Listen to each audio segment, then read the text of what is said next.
The celestial pioneer hung in low Earth orbit, its hull gleaming in the harsh sunlight. Inside the ship's main conference room, Dr. Elena Vasquez stood before her alien colleagues, her eyes bright with a mix of excitement and apprehension. "Today," she began, her voice carrying a hint of tension, "we're going to experience Earth at its most volatile. We'll be witnessing firsthand some of the most destructive forces our planet can unleash. Are you prepared to face the fury of a Deathworld?" The alien researchers exchanged nervous glances. Zix, the arachnid xenobiologist, chittered anxiously. "Dr. Vasquez, after what we've already seen, I'm not sure if prepared is possible. What exactly do you mean by destructive forces?" Elena's expression turned grave. "We're talking about natural disasters, Zix. Earthquakes, tsunamis, volcanic eruptions, and superstorms.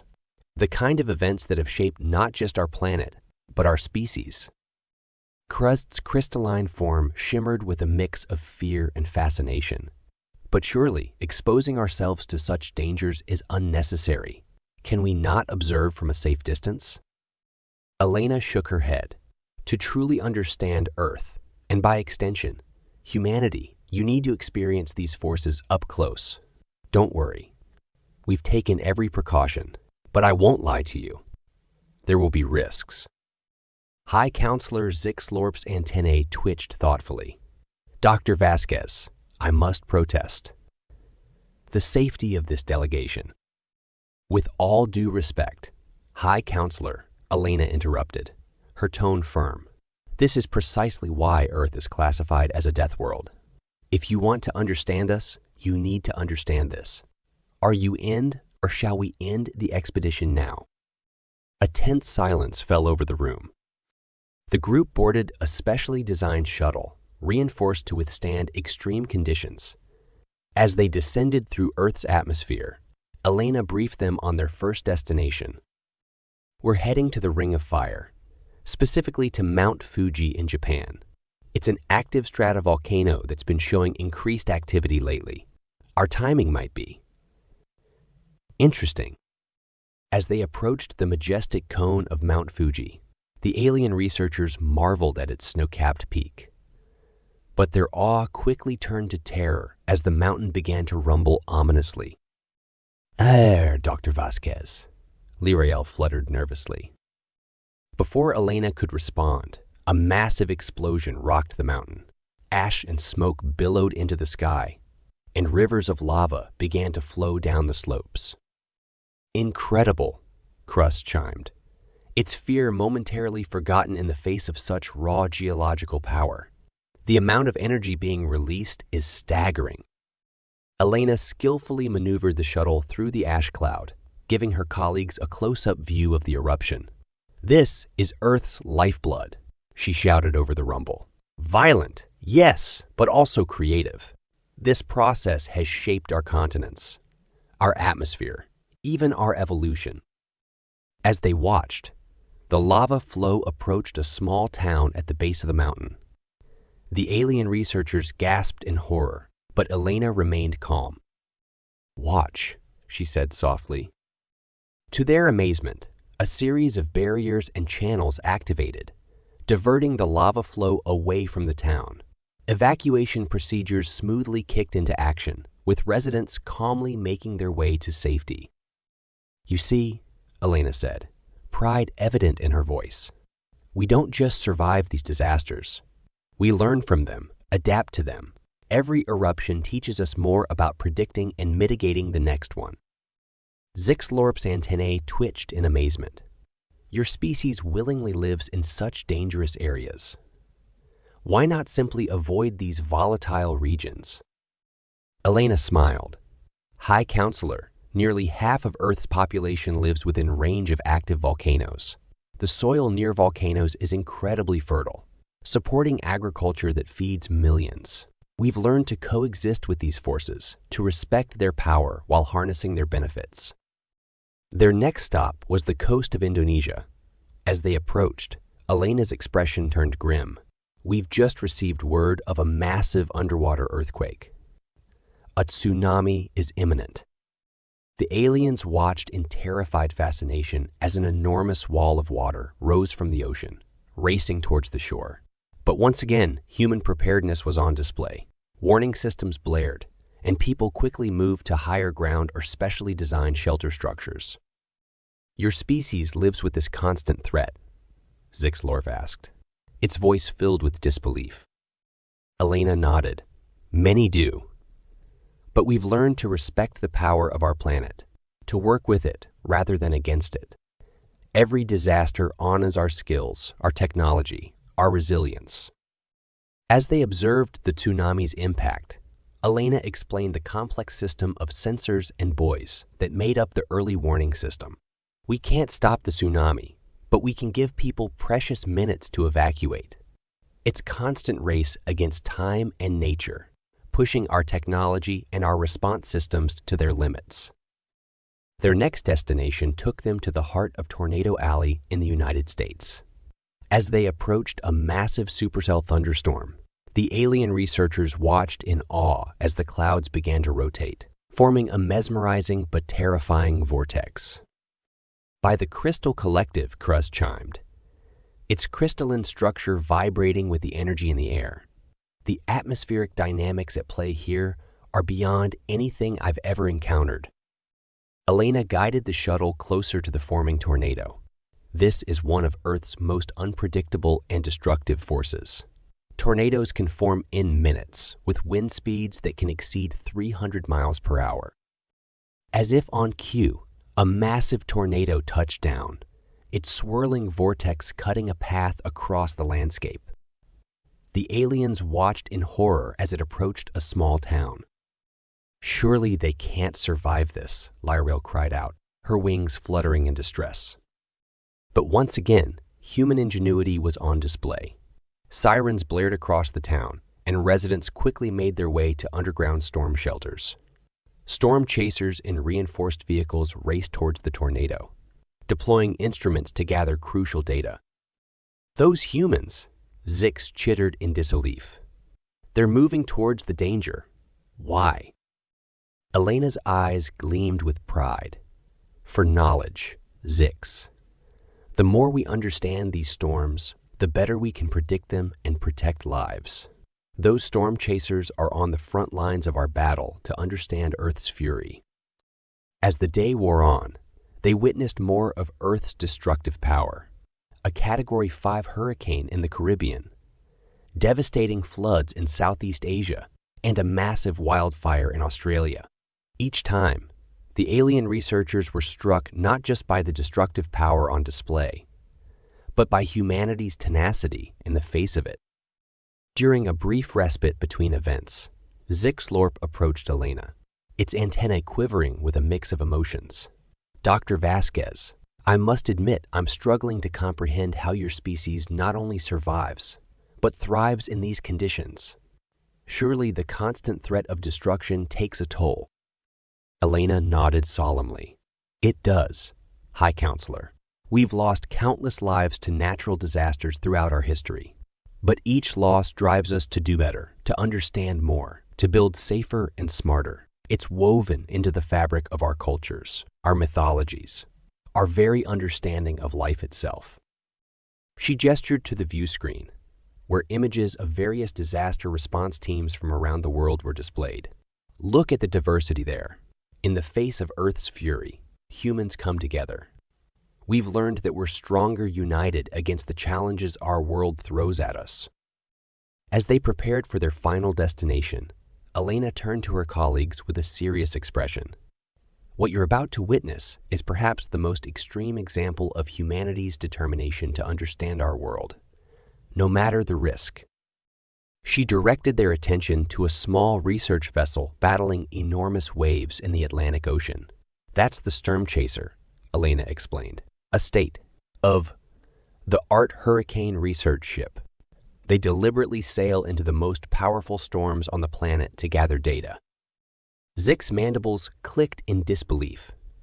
They intentionally put themselves in harm's way. For what purpose? "Knowledge," Elena replied simply. "The more we understand these storms, the better we can predict them, prepare for them, and potentially even mitigate them. As they watched, the ship was struck by a monstrous wave. For a heart-stopping moment, it disappeared from view, engulfed by the sea. "No," Lirel cried out. "Surely they can't survive that." Elena held up a hand, her eyes fixed on the stormy sea below. "Wait for it."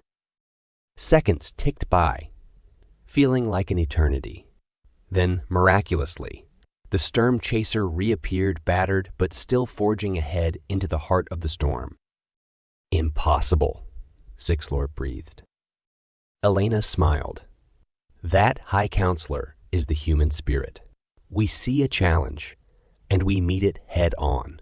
We take the harshest conditions our Deathworld can throw at us, and we not only survive, we learn, we grow. We push the boundaries of what's possible. As they began their ascent back to the Celestial Pioneer, the alien researchers were uncharacteristically quiet, each lost in thought about what they had witnessed. Elena allowed them this moment of reflection, knowing that the day's experiences had profoundly impacted their understanding of Earth and humanity. Suddenly, alarms blared throughout the shuttle. Elena's hands flew over the controls, her face etched with concern. "What's happening?" Crust chimed, panic evident in its crystalline resonance. Elena's voice was tense as she responded. "Something's wrong with our engines. We're losing altitude." The shuttle began to shake violently as they plummeted through the atmosphere. Outside the viewports, the blue of the sky was rapidly giving way to the green and brown of the land below. "Can you land it?" Zixlorp asked, its antennae quivering with fear. Elena gritted her teeth, wrestling with the controls. "I'm trying, but our trajectory is taking us into..." "Oh no." "What?" the aliens cried in unison. Elena's face paled as she looked at her instruments. "We're heading straight for Yellowstone National Park, and according to these readings, the supervolcano is showing signs of imminent eruption." The alien researchers looked at each other in horror, the full implications of their situation sinking in. They were about to experience firsthand the most catastrophic event Earth could produce, a supervolcanic eruption that could alter the planet's climate and devastate entire continents. "Dr. Vasquez," Zixlorp said, its voice quavering, "I believe we may have underestimated the true nature of your Deathworld." Elena's hands flew over the controls, trying desperately to stabilize their descent. "Believe me, High Counselor, even we humans sometimes underestimate it. Brace for impact, everyone. This is going to be rough." The shuttle screamed towards the ground, the beautiful landscape of Yellowstone growing ever larger in their viewports. Steam vents and geysers dotted the terrain, hinting at the immense power lurking beneath the surface. "If we survive this," Crust chimed, its crystalline form vibrating with fear and excitement, "the data we'll collect will be unprecedented." Despite the dire situation, Elena couldn't help but smile. "Now you're thinking like a human." Crust. With a bone-jarring impact, the shuttle plowed into a meadow, skidding across the ground before coming to rest at the edge of a steaming hot spring. For a moment, everything was silent, except for the hiss of escaping steam and the groans of stressed metal. Is everyone all right?" Elena called out, unbuckling herself from the pilot's seat. A chorus of affirmative responses came from the shaken but largely unharmed alien researchers. As they gathered their wits and equipment, a low, ominous rumble began to build beneath their feet. "We need to move," Elena said urgently. "That shuttle's not going anywhere, and we're sitting on top of a ticking time bomb." As they exited the craft, the alien researchers were struck by the eerie beauty of Yellowstone. Steam rose from countless vents and pools, painting the landscape in an otherworldly haze. But the ground continued to tremble, a constant reminder of the danger lurking below. "The amount of geothermal activity here is staggering," Crust observed, its sensors working overtime to collect data, the pressure building beneath us. It's unlike anything I've ever encountered. Elena nodded grimly. Yellowstone is home to one of the largest supervolcanoes on Earth. If it erupts, it could alter the global climate for decades, potentially triggering a volcanic winter. Zick's mandibles clicked nervously. And you allow people to visit this place? To live nearby? It's a calculated risk, Elena explained as they made their way towards higher ground. The volcano doesn't erupt often. The last major eruption was over 640,000 years ago. But we monitor it constantly, always learning, always preparing. As they climbed, the rumbling intensified. Geysers began to erupt more frequently, and the smell of sulfur filled the air. The alien researchers watched in awe and terror, as the very earth seemed to come alive around them. "Look!" Lirael cried out, pointing towards the horizon. A massive plume of ash and steam was rising into the sky, blotting out the sun. "It's starting," Elena said, her voice a mix of fear and scientific excitement. "We're about to witness something few humans have ever seen, the birth of a supervolcanic eruption." The ground heaved beneath their feet, nearly throwing them off balance. Cracks began to appear in the earth, venting steam and noxious gases. The sky darkened ominously, the ash cloud growing larger by the second. "We need to find shelter," Elena shouted, over the growing roar of the eruption. "There's an emergency bunker not far from here. If we can reach it, we might have a chance." As they raced across the treacherous landscape, the alien researchers were forced to confront the raw power of Earth in a way they never had before. The ground shook constantly, making every step a challenge. The air grew thick with ash, making it difficult to breathe. How? How do humans cope with this?" Zixlorp gasped, its antennae drooping with exhaustion. Elena, her face streaked with ash and sweat, managed a grim smile. "We adapt, High Counselor. We plan, we prepare, and when all else fails, we improvise." Just as it seemed they couldn't go any further, they crested a hill and saw the bunker, a sturdy structure built into the side of a mountain. With a final burst of energy, they sprinted towards it. As Elena fumbled with the access panel, the eruption reached a new level of intensity. A deafening roar filled the air, and the sky turned an apocalyptic shade of red and black. "Hurry!" Zix cried out, its multiple eyes wide with terror. With a hiss, the bunker door slid open. They piled inside just as a massive shockwave ripped across the landscape, slamming the door shut behind them. Inside the dimly lit bunker, the group collapsed, panting and shaking. The walls trembled with the force of the eruption outside, but they were safe, for now. As they caught their breath, Elena looked around at her alien colleagues. Despite their fear, she could see a new light in their eyes, a mix of awe, respect, and dawning understanding. "Now you see," she said softly, "why Earth is classified as a death world, but you also see why humanity is the way we are. This planet has forged us, challenged us at every turn.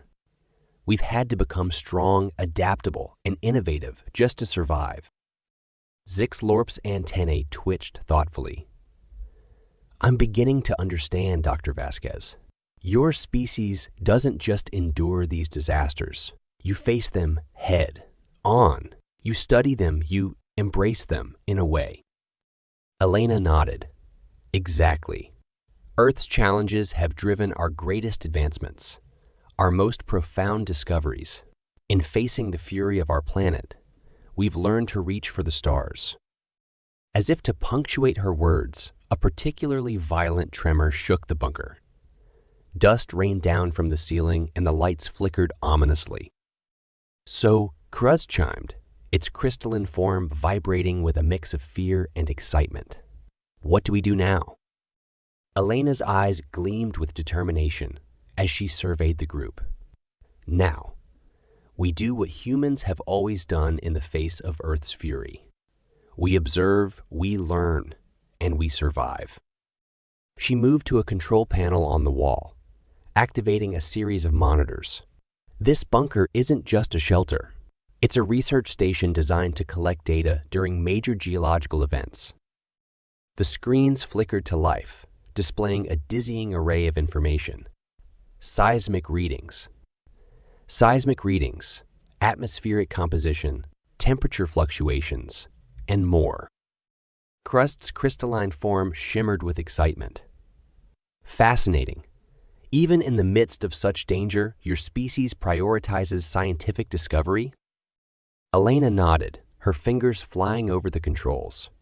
Especially in the midst of danger. Crust. These are the moments that teach us the most about our world. As the bunker shook around them, Elena guided her alien colleagues through the data streaming in. They watched in awe as the monitors painted a picture of the cataclysmic event unfolding outside. The ash cloud has already reached the stratosphere, Lorel observed, her wings fluttering anxiously. The global climate implications will be severe, Elena finished grimly. But this data will help us model the effects, to prepare and adapt. Hours passed as they huddled in the bunker, the roar of the eruption a constant backdrop to their scientific discussions. Despite the peril, the alien researchers found themselves caught up in Elena's enthusiasm, asking questions and offering insights from their own diverse fields of study. Suddenly, a new alarm blared through the bunker. Elena's face paled as she checked the readings. "What is it?" Zixlorp asked, its antennae quivering with concern. "The eruption. It's triggering a series of earthquakes along the nearby fault lines," Elena explained, her voice tense. "If this continues, it could destabilize the entire region." As if to underscore her words, a violent tremor shook the bunker. Cracks began to appear in the walls, and the lights flickered ominously. "The bunker's structural integrity is compromised," Crust chimed, its sensors scanning the surroundings. "We cannot stay here." Elena's mind raced, weighing their options. Stay and risk being buried alive, or venture out into a world being torn apart by one of the most catastrophic events in Earth's history. "We need to move," she decided, her voice firm despite the fear evident in her eyes. "There's a network of caves not far from here. If we can reach them, we might have a chance." As they prepared to leave the relative safety of the bunker, Elena turned to her alien colleagues. "I know this isn't what you signed up for," she said softly. "But I promise you, if we survive this, you'll understand humanity better than any other beings in the galaxy." Zixlorp's antennae twitched thoughtfully. "Dr. Vasquez, I believe we already do. Your species' resilience in the face of such adversity. It's remarkable." With a nod of appreciation, Elena led the group to the bunker's exit. As the door slid open, they were confronted with a scene of apocalyptic proportions. The sky was black with ash, punctuated by flashes of volcanic lightning. The landscape was unrecognizable, buried under a thick layer of ash and carved by newly formed lava flows. The air was thick with sulfurous fumes, and the heat was oppressive. "Stay close," Elena shouted over the roar of the eruption. "And whatever you do, don't stop moving." As they ventured out into the hellscape that Yellowstone had become, the alien researchers were forced to confront the full, terrible reality of what it meant to live on a death world. Every step was a challenge, every breath a struggle. Yet as they fought their way through the ash and debris, something remarkable happened. The aliens found themselves drawing strength from Elena's unwavering determination. They began to understand, on a visceral level, the force of will that had allowed humanity to not just survive, but thrive on this volatile planet. As they neared the caves that promised shelter, a new threat emerged. The ground before them split open, revealing a chasm of bubbling lava. "We're cut off," Zix chittered in panic. But Elena's eyes were already scanning the surroundings, her mind working on a solution. "There," she pointed to a fallen tree, its trunk spanning the newly formed crevasse. We can use that as a bridge." As they carefully made their way across the makeshift bridge, the alien researchers marveled at Elena's quick thinking and adaptability. Even in the face of certain doom, she found a way forward. Finally, after what seemed like an eternity of struggle, they reached the mouth of the cave. As they collapsed inside, exhausted but alive, Elena allowed herself a small smile of triumph. "We made it," she breathed, her voice hoarse from the ash and exertion. As they caught their breath and took stock of their situation, Zixlorp approached Elena, its antenna quivering with a new respect. "Dr. Vasquez," it said solemnly, "I believe I owe you and your entire species an apology. We had classified Earth as Deathworld. Yes, but we had grossly underestimated what that truly meant, both in terms of the dangers you face and the strength you've developed in facing them." Elena nodded, understanding the profound shift in perspective the High Counselor had undergone. "Earth has never made things easy for us, High Counselor. Every step of our evolution, every advancement in our civilization has been a response to the challenges our planet has presented." As the group settled in to wait out the eruption, they began to discuss what they had experienced and learned. Despite the danger they were still in, there was a palpable sense of excitement and discovery in the air. Krust's crystalline form shimmered as it analyzed the data it had collected. The geological processes we've witnessed, they're beyond anything in our records. Earth isn't just active. It's alive in a way I never thought possible for a planet. Lyrael fluttered her wings in agreement, and the atmospheric changes, the complex interplay between the eruption, the climate, the very air we breathe, it's mind-boggling. Zix, who had been quietly contemplating, finally spoke up. "What strikes me most is not just the physical phenomena, but how humans relate to them. You don't just survive these events. You study them, you prepare for them, you respect them in a way." Elena smiled, pleased by their insights. "That's right. Earth has been our greatest teacher, our harshest critic, and our most steadfast ally. It's prepared us for whatever the galaxy might throw at us." As they continued their discussion, a low rumble reminded them that their ordeal was far from over. The Yellowstone supervolcano was still erupting, and the world outside their cave was being reshaped in ways that would affect the entire planet for years to come. Yet, as they huddled in their shelter, facing an uncertain future, the alien researchers found themselves filled with a new sense of hope and excitement. They had come to Earth expecting to study a death world and its improbable inhabitants. Instead, they had become part of a story of survival, resilience, and the indomitable human spirit. As the long night wore on, with the glow of lava visible at the cave's mouth and the constant rumble of the earth as their backdrop, Elena began to plan their next move. Whatever challenges lay ahead, she knew that they would face them together with the strength and adaptability that Earth had instilled in humanity. The eruption of the Yellowstone supervolcano marked a turning point not just for Earth, but for the galaxy's understanding of humanity. As they faced the raw fury of a planet in turmoil, the true test of human resilience and ingenuity was only beginning.